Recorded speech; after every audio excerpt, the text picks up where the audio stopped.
Good afternoon. My name is Brenda Suggett, and I'm the Executive Director of CARSP. And welcome to today's webinar entitled Road Safety in Canada 2016 to 2023. I hope you all had nice summers. We are now resuming our monthly webinars. We always take a break over the summer. And actually, we've got two planned for this month, and I will get to the other one in just a second. But I just wanted to comment on the fact that today's webinar is very much anticipated. We actually had 110 people sign up for it, which is great. And I will be introducing today's speakers in just a minute. So the second webinar I mentioned a minute ago is going to be taking place on September 25th. It is a joint one that we are doing with ITE Canada. The title of it is Island Platform Bus Stops, Emerging Trends, Technologies, and Lessons Learned. And like other ITE and CARSP webinars, this is free for members of our two associations, and for non-members of either association, there is a small fee. So go to our webinar area and click on the link for more information. And I also wanted to cover some housekeeping items as well. So we take questions at the end. I should say we answer questions at the end, but you are free to submit them throughout the webinar. And we ask that you use the Q&A function at the bottom of your screen. Once again, you can submit them at any time, but they will be answered after both presenters have done their presentations. I also wanted to mention that we do, on a routine basis, a post-webinar survey. And Home, our administrator, is going to be posting the link to that in the chat area. So after the webinar, at the end, I should say, if you could click on that link, we encourage your feedback. It helps us to plan for webinars going forward. There is an area where we ask what topics you'd like to have. And also any feedback, if there's anything you'd like to see changed. And as an added incentive, we are doing a draw for a $25 Tim's gift card. So I encourage you to try that. So once again, it's in the chat area. And without further ado, I will now introduce both of our speakers today. Brian Jonah has been working on road safety for 48 years. He is currently a research consultant in Ottawa and vice president of CARSP. He has completed projects for Transport Canada, Health Canada, and the Canadian Council of Motor Transport Administrators, and the Centers for Disease Control, among others.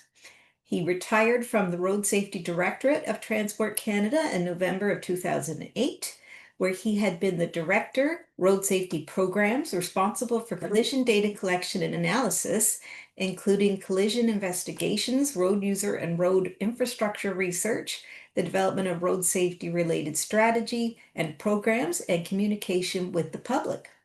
He has worked over the past 48 years on road safety research, vehicle safety regulation, and policy and program evaluation, with particular emphasis on impaired driving, seatbelt use, distracted driving, risky driving, and young drivers. He is a founding member and past president of the board of CARSP. He is also a member of several transportation research board committees, including those on impaired driving and occupant protection. And Paul Bowes has a combined BA Sociology Psychology from York University and an MA in Psychology from the University of Toronto. He began his career in road safety with the Ministry of Transportation, Ontario, as a research analyst, and then moved to Transport Canada as manager of road users. He retired from Transport Canada in December 2023. So I'm going to turn it over to Brian. He is going to be the one starting, and our lovely administrator, Homa, is going to be advancing the screens for him. You got the floor, Brian. Thank you. Thank you. So good day to everybody on the line here. It's a pleasure for Paul and I to talk about road safety in Canada, 2016 to 2023. Next slide. Can I get the next one? Yeah, there we go. Now, this study was done in the context of Road Safety Strategy 2016 to 2025. So I'll just tell you a little bit about that. This strategy is actually the fourth Canadian road safety plan. Canada was one of the first countries to have a formal plan for road safety. It was launched by the Council of Ministers of Transport in January 2016, and it has a vision of towards zero, the safest roads in the world. While there are no hard targets for this strategy, it calls for a continual downward trend in deaths and serious injuries compared to a rolling 3-year average. There's also a framework that's being provided to provide jurisdictionally specific safety plans utilizing the safe systems approach. So next.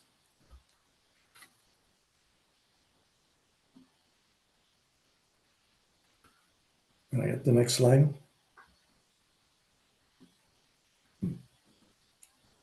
Yeah. Now let's just go back one. Yeah, there we are. So some of the features of RSS 2025 are, first of all, the contributing factors to collisions. They include distracted driving, alcohol impaired driving, drug impaired driving, fatigue impaired driving, speed and aggressive driving, unrestrained occupants, that's both seat belts and child seats, environmental factors, this is mainly weather related factors, road infrastructure like intersections, and vehicle factors. There are several risk groups that have been identified as well, such as young and novice drivers, medically at risk drivers, vulnerable road users such as pedestrians, motorcyclists, and cyclists, commercial drivers, high-risk drivers, and the general population. The kinds of interventions that are being made are policy, legislation, and regulation, education and training programs, communication and awareness efforts, enforcement by police, information, data, and research activity, technology, and linkages. Next. So the purpose of the presentation today is because RSS 2025 is coming to a close at the end of this year, we wanted to examine how Canada has been doing with respect to road safety during the first 8 years of the strategy. So next. So in terms of the methodology, we got data from Transport Canada, specifically the National Collision Database. And some of the data was provided by staff of Transport Canada, and we'd like to thank Jean-François Lecollier, who provided that for us for the years 2011 to 2022. However, we also captured some data for 2023 from a pamphlet that Transport Canada puts on its website that's called Motor Vehicle Collision Statistics. So we added 2023 to the other data. So we examined the period, examined the data for the period 2016 to 2023, and we compared those years with a baseline period from 2011 to 2015. First of all, we looked at the total number of fatalities and serious injuries over those years. And then we looked at the percentage of those fatalities and serious injuries that involve seatbelt use or non-belt use, speeding, distraction, intersections, young drivers 16 to 24, pedestrians, motorcyclists, bicyclists, commercial vehicles, impairment by alcohol, drugs, or fatigue, and then environment. And I mentioned that's mainly the weather. Next slide. However, before we get into the years 2016 to 2023, we wanted to give you a picture of where we've come from over the past 50 years, I guess it would be. This shows you on the upward lines there the number of drivers and vehicles that have been licensed over the years. And 1975 is the 100, it's indexed to 100. And you can see those vehicles and drivers have gone up in numbers. The lines going down show the number of injuries in yellow, the number of serious injuries in darker blue, and the number of fatalities, again, indexed to 1975. So you can see that while the vehicles and drivers have gone up considerably over those years, the number of deaths, injuries, and serious injuries have gone down about 60%. One thing we should point out, though, is there is a major cost of these collisions. And for the numbers we have for most recent years, about $40 billion is the cost of these crashes and the fatalities and injuries that they cause. So next slide. So getting in then to the data for 2016 to 2023, here are the number of fatalities and serious injuries over those years. Now this will take a little bit of explanation. The blue bars at the bottom are the number of fatalities. The orange bars are the number of serious injuries. The blue line across the bottom is the baseline for fatalities based on the years 2011 to 2015. And the line at the top, the orange line, is the baseline for serious injuries over those earlier years. So what we can see here is that the fatalities from 2016 to 2023, the blue bars, are for the most part either below the baseline or at the baseline over those years. And if you look at the serious injuries, which are the orange bars, you can see that all those bars are below the baseline for all years. So making some progress here over the last 8 years or so. We have the next slide. We also looked at fatality and injury rates per billion vehicle kilometers traveled over those years, 2016 to 2023. And what you can see here in the red or orange is that fatalities went down from 2016, went up 2017, went down to 2017, then went up to 2018, down to 2019, then went up a couple of years to 2021, and then after that they dropped in 2022 and 2023. Injuries were a little bit different. They dropped over the first 4 or 5 years there to 2020, I guess that is, and then they leveled out over the years 2021 to 2023. So next, we wanted to show you the rates of fatalities per billion vehicle kilometers traveled by jurisdiction. And first of all, if we look at the blue lines for fatalities, you can see that they're highest for the territories, the 3 territories, and lowest for Ontario, Nova Scotia. If we look at the injuries, serious injuries for in the orange bar or orange line there, we can see that the highest were in Manitoba and Nova Scotia, but lowest in Nova Scotia, lowest in Ontario and Northwest Territories. So going on next to some international comparisons. Next slide. Yeah, here we see the world rankings from the Organization for Economic Cooperation and Development. And they track how various countries that are members of that organization are doing with respect to their rate of fatalities. And here, the red bar shows you where Canada is. It was 4.7 fatalities per billion vehicle kilometers traveled in 2023. Canada is right now 12th in terms of the rate.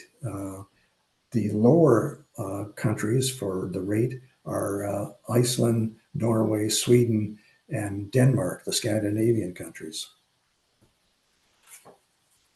Okay, let's go to the next one.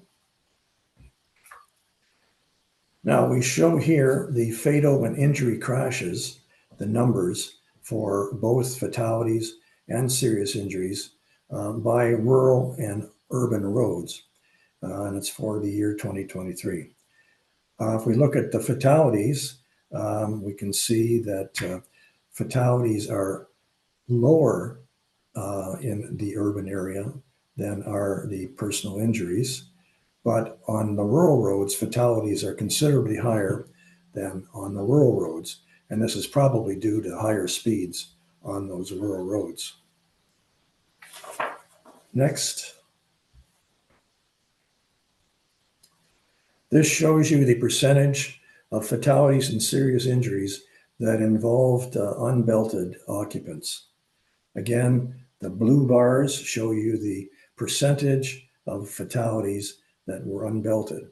And you can see here that for the most part, they're below the baseline, the blue line across.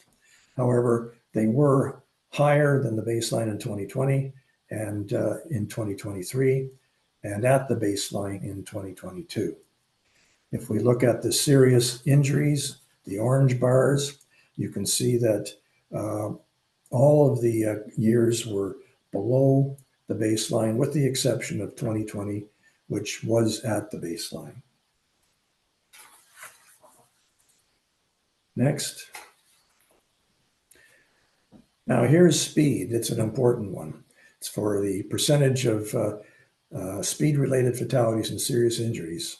We can see again with the blue bars that it was above the baseline in 2016, more or less at the baseline for 2017 and 2018. And then it went up in 2019 a little bit, went up even more in 2020 and 2021. And then in 2022, it dropped down below the baseline. If we look at the serious injuries, the orange bars compared to the orange line, we can see that here, for the most years, if not all years, the serious injuries are either at the baseline or above the baseline. Okay, next. Okay, this is intersection-related fatalities and serious injuries. And again, the blue bars show you the percentage of fatalities that occurred at intersections. And for the most part, these blue bars are either at or below the baseline. The one exception was 2016, where it was slightly above the baseline, which is in blue. If we look at injuries, we can see that the serious injuries are either above the baseline or at the baseline for all years. So now I'm going to turn it over to Paul, and he's going to continue with this presentation. Thank you, Brian. So the next one is looking at young drivers. These are drivers 16 to 24 years old, and these are related fatalities and serious injuries. The percentages of fatalities that were young drivers were all below the baseline for that period, which is a good sign. The percentage of serious injuries were either at or below the baseline for that period. Note that. Sorry to interrupt, but Homa, can you advance the slide? Oh, there we go.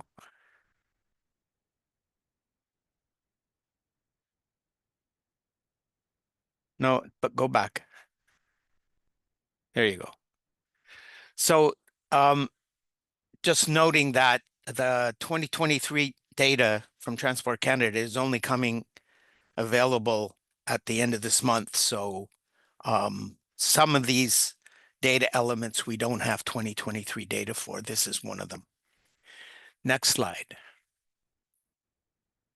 If you look at pedestrian fatalities and serious injuries, you can see that The fatalities were all above the baseline from 2016 to 2023, and serious injuries were all above baseline as well. So we're not doing that well in terms of pedestrians and pedestrian safety. And you probably get a sense of that listening to the news about, cyclist and pedestrian injuries and fatalities. Motorcyclists, again, are on the increase for fatalities and serious injuries, both across the whole time. They're all above the Next baseline slide, period. Homa, sorry. Paul, if you could just let her know when the next slide, that'd be Okay. great. Okay. So again, here we're not doing as well as we would like. Okay, next slide. We look at bicyclists. Injuries are above the baseline right across the board. So that's not good. Fatalities are typically below or at the baseline 1 year, 2020. But 2020 is a funny year, and it's really hard to read anything into what happened that year. So you have to take some caution with that. Here we have 2023 data, but not for serious injuries. Next. Okay, so if we look at percentage of fatalities by road users, not surprisingly, drivers are roughly 50% of the fatalities. Passengers and vehicles and pedestrians had about the same percentage for all years, around 18%. That's fairly standard. Motorcyclists represent 10 to 12% for the years, and bicyclists represent about 2%. But even at 2%, if you think of the total number of fatalities, that's a significant number of people. Next. If we look at commercial motor vehicles, again, this is one where we have only fatality data for 2023. You can see that serious injuries are substantially below the baseline period across the whole period. Fatalities have gone up and down and are basically sitting at the baseline period at this point. So 2020 was a drop. As you can imagine, in 2020, there was a lot less traffic around. So again, that's kind of a difficult year to know what's going on. But we seem to be having some success with commercial vehicles, but not with fatalities. Next.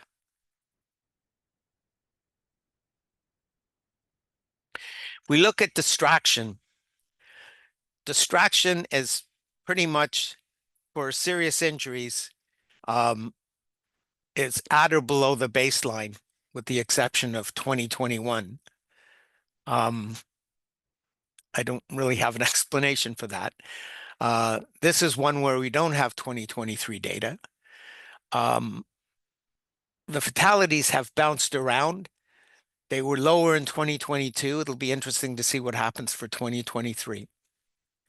But there's a little bit of success there in terms of dealing with distraction, which is, mostly using devices in vehicles. Next.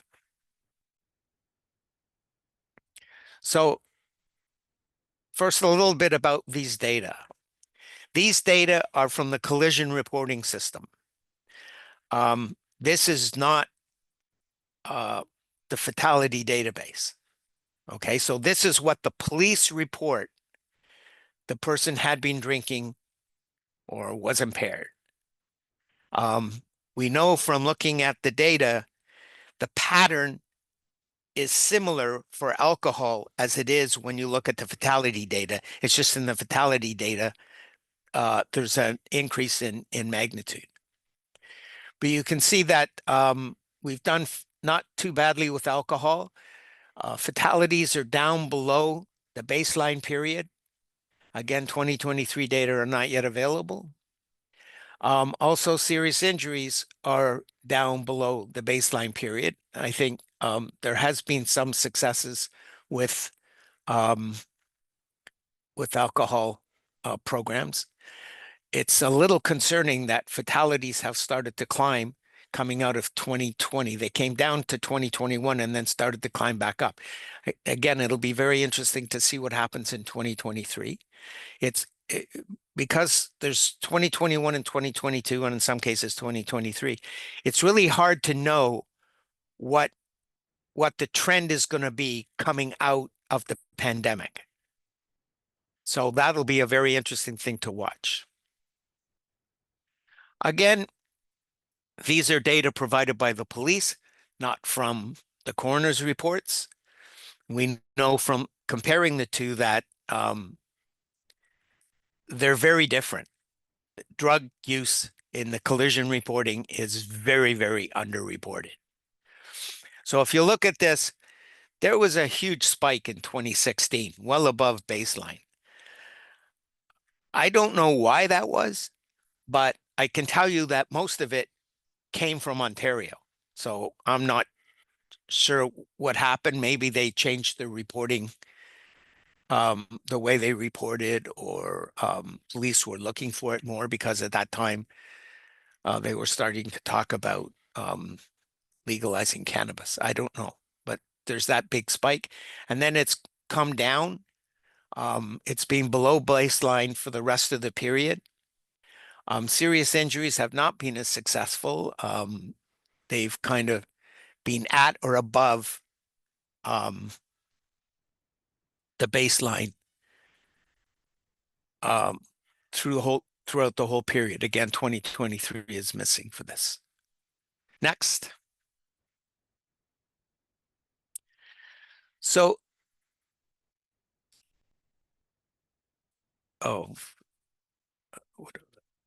we look at fatigue-related crashes. So this is, again, police reported.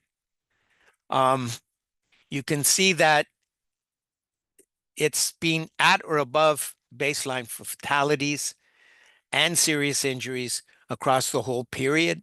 The percentages are low, so a little bit of a change shows quite significantly, but fatigue remains a challenge. This is not fatigue in motor vehicles. This is in commercial motor vehicles. This is fatigue in all vehicles. Next slide. So in order to try to get some idea of 2023 for distraction and impairment, because as you recall, we didn't have 2023 data for that.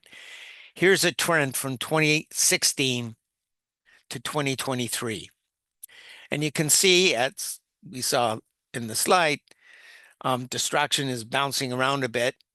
It improved in 2023, according to the pamphlet data. And impairment, so that's all impairment, fatigue, alcohol, and drugs, bounced around, but it was highest in 2021, came down a little bit, but now it's creeping up again. That's another trend that we're going to need to watch and think about.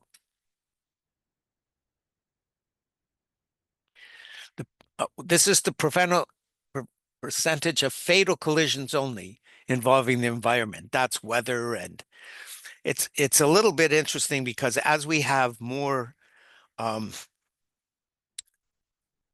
disasters, flooding and fires, that has an impact on this particular variable because that plays into it a little bit. But you see it bounces around. It hasn't changed a lot. Again, it's around 20% across the years. But that's another one that'll be worth watching as if we continue to have fires and floods and natural disasters as we go forward. So if we look at the outcomes and the analysis of fatal and serious injury data for 2016 to 2022, some of the variables for 2023 show that there have been some improvement in the level of road safety in Canada compared to the baseline period of 2011 to 2015. However, there were contributing factors which did not improve over this period. Here you see that there's been some improvement in seatbelts, intersections, young drivers, commercial vehicles, distraction, and alcohol impairment. Areas of concern include speed, drug impairment, and VRUs, pedestrians, motorcyclists, and cyclists, I guess. As Brian had said, the strategy expires at the end of this year. It'll probably be 2027 before you find out how it stacked up numerically. But a new safety plan is being developed by CCMTA. There have been stakeholder surveys. The process is moving forward. The hope is that the Council of Ministers for Transportation and Highway Safety will announce a new strategy early in 2026. I would note that a number of these data points show that since the end of the pandemic, so 2021, 2022, and 2023, where we have them, there have been some increases. Certainly speed's an issue. Alcohol's been going up a little bit. This has been happening in other countries as well. So it'll be important to track that. And it'll be an important research question going forward in terms of whether people's attitudes or behaviors or concerns about road safety have changed. And if so, how have they changed? And how are we going to deal with that to try to get back to the downward trend in fatalities and serious injuries we were looking for? Next. That's it. I guess we're at questions.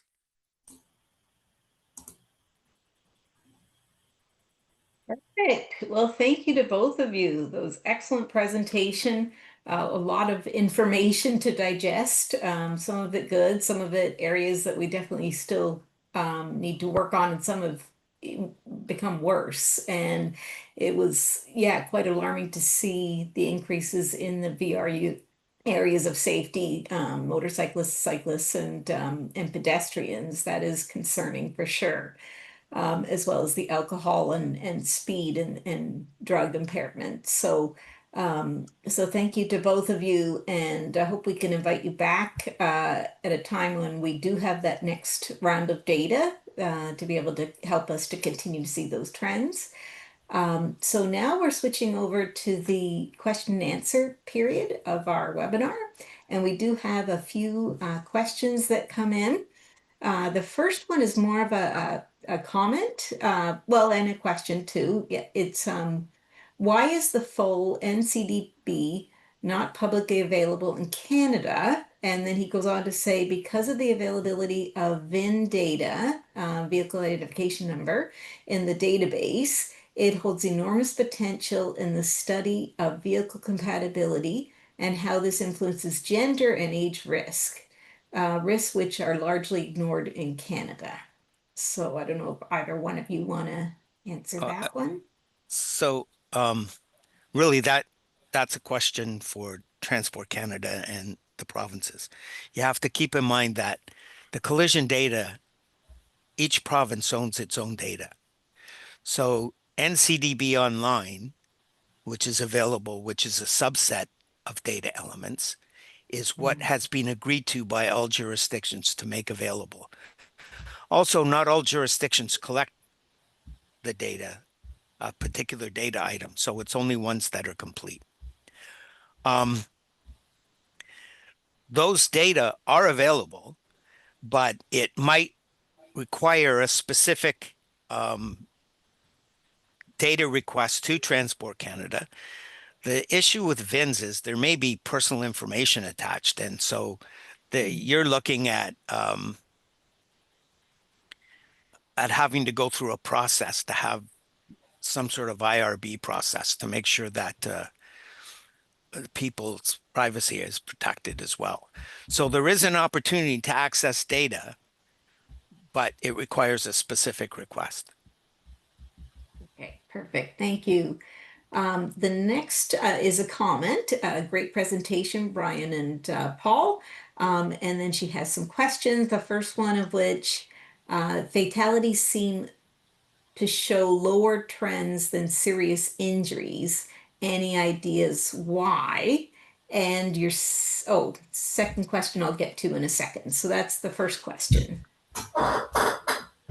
Well, I'm not sure I understand the question. Could you read it again? Yeah, so fatalities seem to show lower trends than serious injuries. Any ideas why? And I noticed that too. There was one, it was let's see, the cyclist ones, the serious injuries were going up, but Mhm. fatalities were going down like throughout the whole period. And I was curious whether post-crash care might Mhm. have an impact on it, or if you can think of other, and I'm not sure if I'm, um, you know, carrying Yeah. forward her question correctly, if that's what she meant, but I noticed that that trend did occur in a Yeah. couple of times. Um, yeah, I guess it does to some extent. Although, if you look at pedestrians, for example, um, they are the percentage of fatalities that were that were pedestrians, is in all years higher than the percentage of those who were seriously injured. Um, so, and I think if you look at motorcyclists, um, it's a little bit different. It's in some cases the percentage of serious injuries is higher than the percentage of fatalities. And in a couple of cases, it's the fatalities that are higher in terms of the percentage. Remember, what we're showing here is the percentage of fatalities and serious injuries that were a road user class or were speeding or had been drinking alcohol. For the most part, those comparisons were done using percentages as opposed to numbers of fatalities. Okay. I think you also have to keep in mind that the volume of serious injuries is much larger.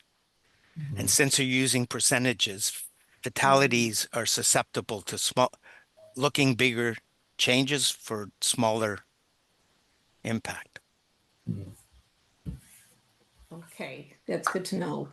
The second question is, how do police judge fatigue for the motor vehicle collision reports?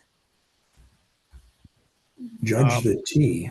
Fatigue, Fatigue, Oh, fatigue. fatigue. Yeah, I well, that's a good Yeah. question. Yeah, I would say not very well. yeah, Um, Clearly, if someone fell asleep or it's reported by someone else that they were asleep or drowsy, or sometimes they'll say they were drowsy. I mean, mhm, how else would they know? Um,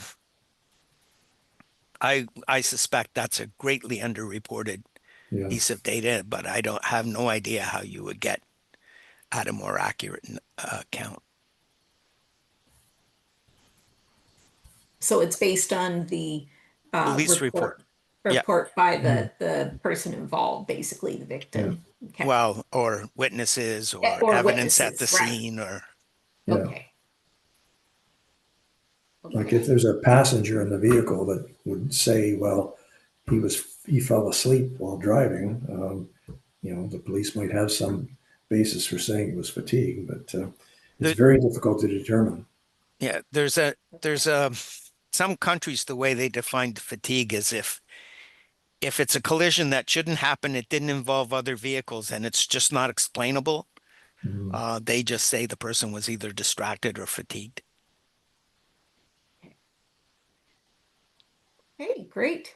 Another question is, could you expand on the differences between coroner reports versus police reports in terms of, I guess, how it captures fatalities and Yep. caused by different, uh, yeah. Well, a police report is the officer had some reason to believe alcohol was involved. Mhm. Now, it's a bit of a crossover because if the coroner's report comes back and said the fatality was impaired, then they can add that. But um, the challenge is if the driver didn't die, there's obviously not going to be a coroner's report. But other people in the crash could have died. So that's excluded from the coroner's data. The police, it's only where they have a suspicion that that's the case. And it's a little bit difficult for them because potentially it could result in a criminal charge. They're a little more careful. Like if it just says, I think he was speeding, that's not a big deal. But if you say, I think he was committing a criminal offense, they need to be a little more careful. So, and that obviously the coroner's reports are based on a toxicology result showing a certain level of alcohol or drugs at the time of the death. There is a database on coroner data, the National Fatality Database that's managed by the Traffic Injury Research Foundation, but we didn't have access to that data, so it would have been good to have the coroner data. Okay, great. Thank you for that explanation. Let's see, I've got another question here for Canada. Are there any indicators of pedestrian exposure? How much of the change in pedestrian casualties might be due to more walking? I'm Good not aware question. of any measure of pedestrian exposure. I know Right. that some companies have looked at trying to develop one by monitoring cell phones and stuff. So there may be opportunities going forward to try to do that. But Mhm. bicyclists and pedestrians, I'm not aware of any exposure data for them. No, nor am I. I remember back in the 80s or 90s, we did a survey of people to find out how much walking they did. Um, but I haven't seen anything done more recently to see if anything's changed. Okay. The next question is, well, just thanks, guys. I noticed that many of the trends you presented cover all injuries, not just the serious ones. Are some jurisdictions still unable to make the distinction between injury severity levels? What do we need to do to get over that or to deal with that situation? Well, Most, I'll explain the issue about serious injuries. Um, in the pamphlet that Transport Canada produces, that's online, they have a contributing factors table that shows the percentage of fatal crashes that resulted in fatality as a result of speeding or impairment. But recently, they also had injuries in the past, but recently Transport Canada just included fatal crashes in that contributing factors table. So we didn't have access to the serious injury data. I yeah, I think most of the presentation is based on fatalities and serious injuries. Mhm. But as far as I know, um, most jurisdictions differentiate serious injuries from all injuries. Is that all injuries, the numbers are huge and you don't really know what it means. Somebody Yeah. said, my arm hurt, and I talked to a doctor. Well, that's an injury. It wouldn't be counted as a serious injury. Yeah, so this question, it was alluding to the fact that maybe some jurisdictions are still unable to make the distinction. Is that your take on it then, Paul? I That in some cases they can, in other cases they just lump them all together as injuries? No, I think they all separate them out. I mean, that's a question Okay, that Transport Canada would have to answer, but I think okay, they can do that. Mhm. okay.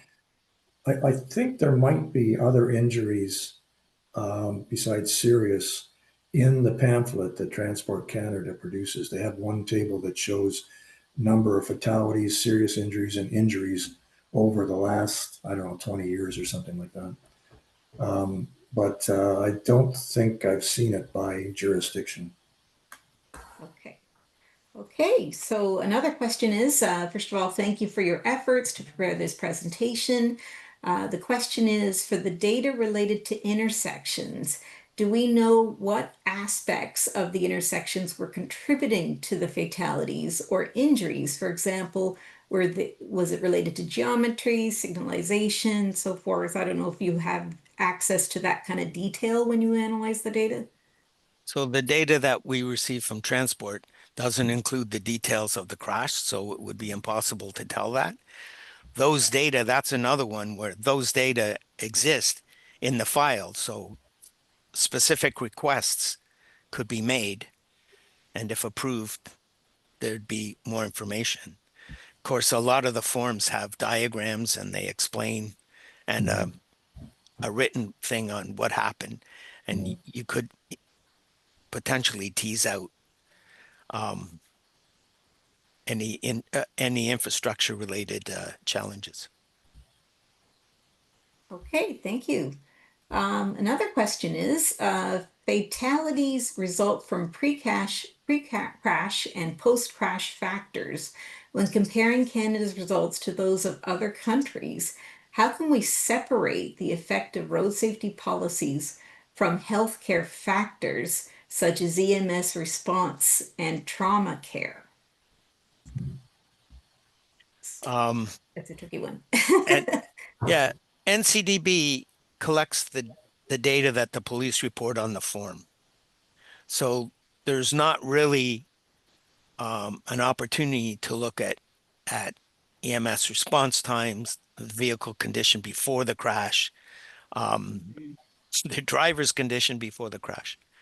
The only thing that I'm aware of where that happens, some jurisdictions now, it started with Transport Canada, but some jurisdictions now have a fatal crash committee where you get engineers, police, medical people together, and you look at the entire thing, and hopefully you can identify a number of those pre-crash factors in terms of what happened or post-crash. So, if the person had a medical condition beforehand, did that impact the outcome? The only other thing I would say is you notice the spike in fatalities in rural areas. I think that to some extent is EMS response times. Yeah. And in terms of other countries, I've not seen any comparison of the let's call it the quality of EMS and how that might be related to whether a person who's injured survives or dies as a result of the collision. Might be worth someone doing that sometime. Right. Okay, thank you. Another question is there data on commercial vehicle collisions beyond injury, as a large commercial vehicle can collide with a small vehicle and the commercial vehicle not would not experience any injury, but the one that was impacted, the smaller one, would? So those data, if there was a crash with a fatality and there was a commercial vehicle involved, it's included. Okay. Okay, good to know. Thanks. Um, okay, the next question is, the data suggests that Canada has made little progress over the last 8 years compared to a baseline of 2011-2015. If Canada is serious about having the safest roads in the world, what must be done to achieve the injury collision rates seen in Scandinavia? Well, I think there has been some improvement as we show in the outcomes slide. One important change is young drivers. You can see that for all years, the percentage of fatalities and serious injuries that were 16 to 24 has gone down. And I would attribute that, at least in part, to the fact that there are graduated licensing programs now in all jurisdictions that ease the new driver into the environment of driving, and as a result, they're having fewer crashes and fewer serious crashes. Um, in terms of some of the other variables, in terms of like seatbelt use, we see that the percentage who were unbelted has gone down for the most part, which is good. That's been a long haul to get it there. Some of the other variables were, let me just turn to the last page there. Things There like was a bit. alcohol impairment. I mean, we used to have like 35% of fatally injured drivers who had been drinking prior to the crash. Those percentages are now considerably lower and certainly below the baseline in most years. The same for fatalities and injuries, serious injuries. So I think we are making some progress, but as we point out, things like speeding, drug impairment, pedestrians, and motorcyclists are still areas where we have to do more because the numbers of fatalities and serious injuries related to those factors are going up. Mhm. And also cyclist serious injuries have gone up, even though the fatalities have gone down. Mhm. Mhm. But just, I know that Paul is involved in developing the new next iteration of the road safety strategy. I don't know if Paul, you can speak to whether the areas, like I think the point was that this analysis you're doing would kind of feed into the next iteration? Like, will there be a particular focus on those areas that we're doing poorly in or worse in? Well, what can I say? I mean, we can't really say anything about the strategy until the ministers approve it and it Right, gets released. right. As in Road Safety Strategy 2025, each jurisdiction is encouraged to come up with its own road safety plan because we're looking at these numbers nationally, but it doesn't mean that every region has the same results. Mhm. So they may be doing better here and less well there. Um, the other point I'd make, if you go back to that first slides, um, the number of drivers, vehicles, and miles driven has doubled since the 70s. Mhm. And fatalities and serious injuries are down by over 60%. Mhm. Um, so when you look year by year, maybe it looks like we're not as successful as we really hope to be. But if you look longer over time, we've been relatively successful. If you go back and look at the 4 strategy periods, there's this basically a significant downward trend. So I think looking at the data this way can get maybe a little bit depressing because it doesn't look year by year like we're making huge changes. But over time, we are making huge changes. That's a very good point. Like that graph that you first showed, which showed from 1975 all the way through. But at the same time, we can't let rest on our laurels. There are some areas that have gotten worse, particularly the VRU and speeding and so forth. So you're right, we have to recognize where we've come from, but also just continue basically to do the good work. So, all Right. right. Well, the estimated social cost is about $41 billion, and you're looking at what, roughly 2,000 people killed. So it's still a significant problem and it Yeah, requires attention. definitely. Okay. Yeah, The next. they mentioned other countries. You know, why aren't we doing as well as those countries? If you look at the Scandinavian countries, they are really moving ahead with Vision Zero and the safe system approach. We're trying to adopt that in Canada, but not fully embraced Mhm, it. So, mhm. you know, perhaps that's a route we can take in the future. Yeah, very good point.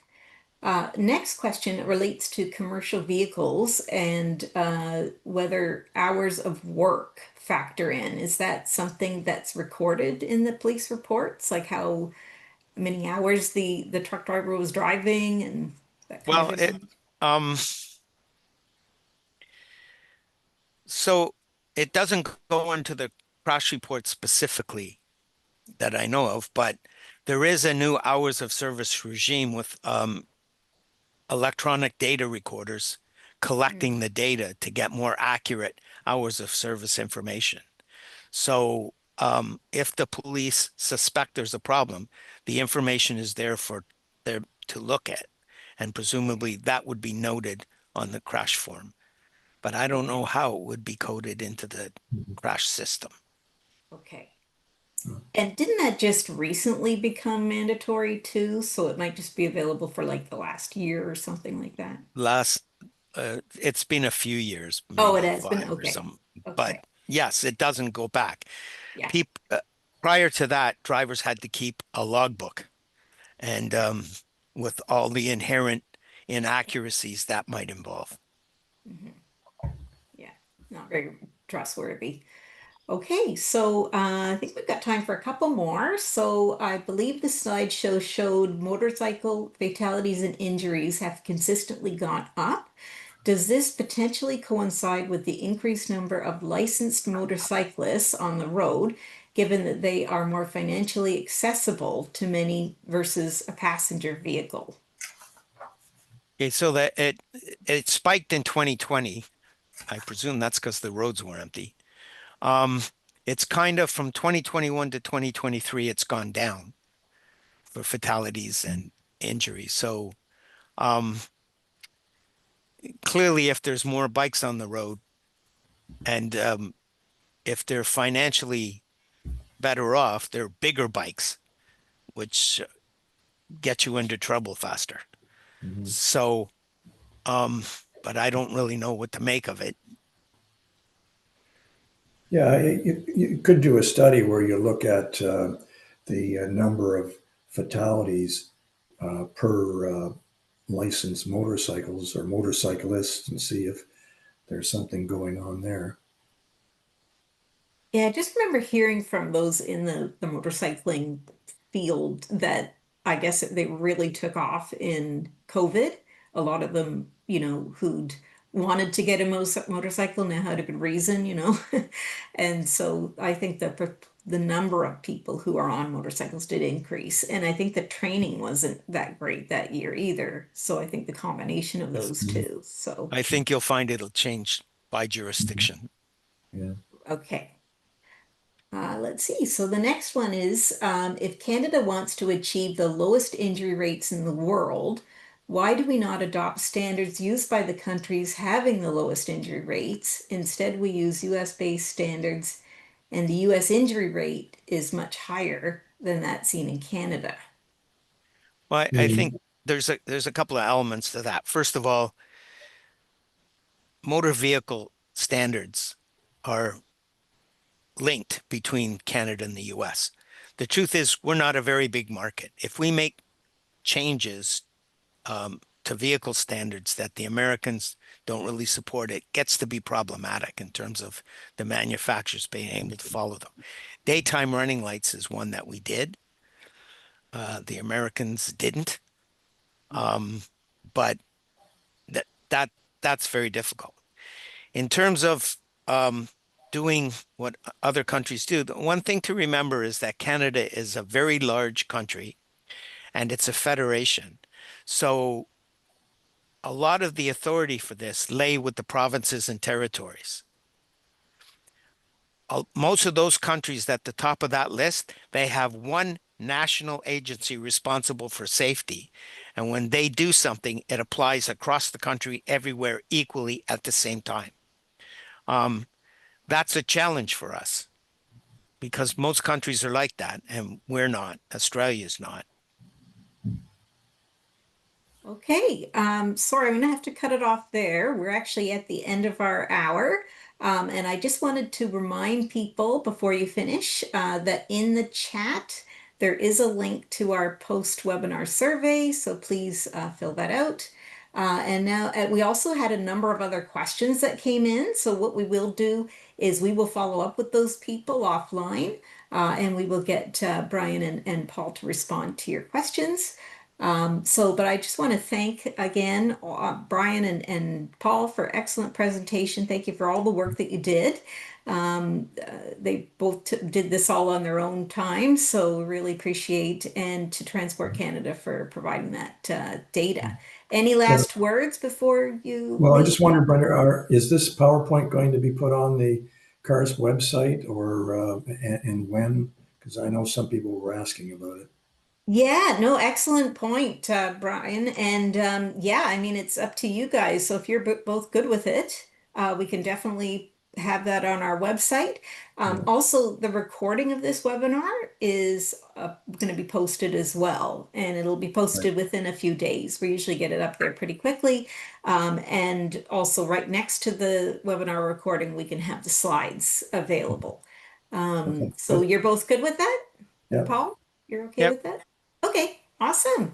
Wonderful. Well, thank you guys so much. And yeah, I will be coming back to you in a little while, like in a few months maybe, to see if you've got some more data and we can give another update at that time if you're both willing. Yeah. Okay. Awesome. Good. Thank you Good. again. Really appreciate it. Okay. Okay, Bye. take care, Bye. everybody. Bye.